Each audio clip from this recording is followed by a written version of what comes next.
Let's make some more understanding of this now with the help of Zuhal Mert Uzuner, a Professor of International Relations at Marmara University, and she joins me live on the line from Istanbul. Welcome to you, Professor. So, first of all, just take us through the significance of this announcement. Actually, this is a very important turning point for Turkish politics and Turkey's position in region. Because, you know, we spent so much energy and so much time and so many people died for this continuous fight for the sovereign rights of Turkey.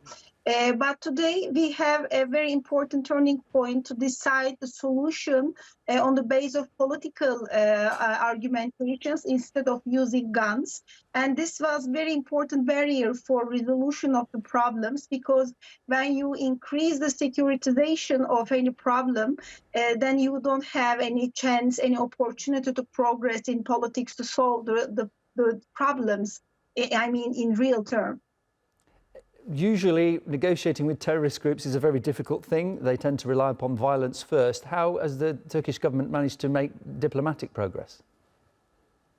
In this issue, I think the main turning point had been the Syrian situation.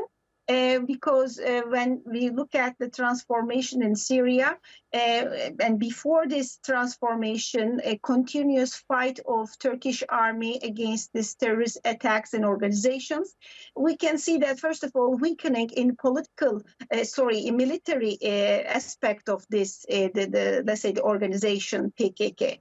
And later, we observed that the political base of the organization started to be weakened. From that point, the Turkish government, had a high hand in these negotiations right now, because first of all, the regional politics transformed. And secondly, the organization's PKK, terrorist organization, position has been weakened politically, and social support will decrease. It is very obvious. So it is very rational for PKK, for themselves to lay out this, let's say, the guns somehow and continue in the political process.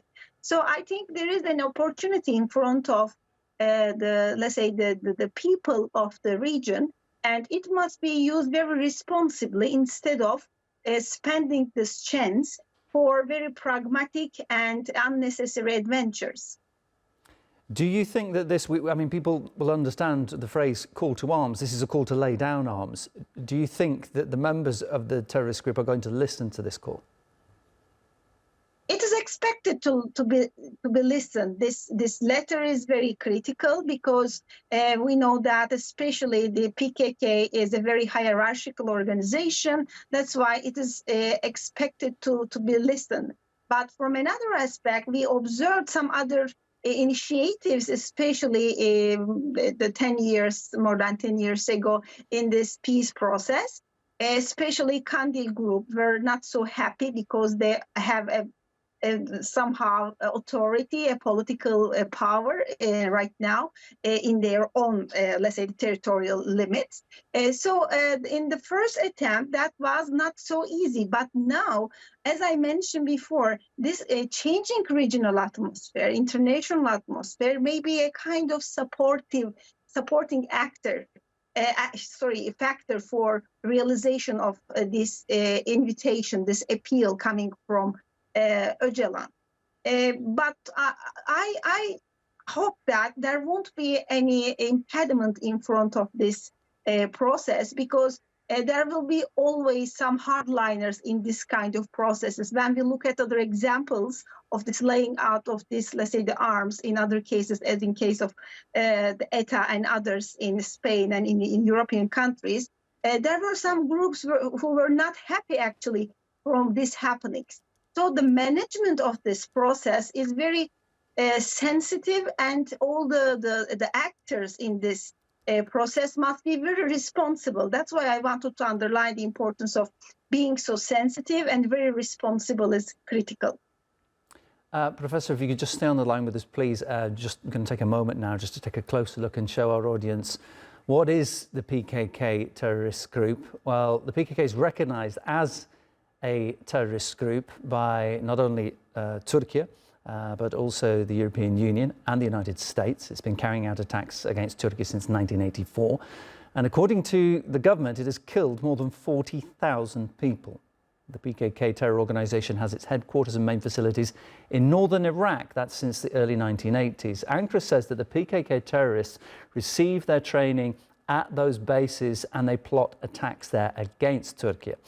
The army's been conducting operations against the group in northern Iraq for more than 30 years, and Ankara stepped up operations against the PKK in recent years and says that it dealt a serious blow to the PKK's capacity to attack Turkey. Let's bring back in Professor Zuhal Mert Uzuner, Professor of International Relations at Marmara University. I mentioned there what is an estimate of the death toll inflicted by the PKK terror group, 40,000 people. So this is a group that's affected the lives of so many people right across Turkey, as well as being a deep thorn in the side of the country's government. If it is to lay down arms, what difference is this going to make for the lives of everybody in the country?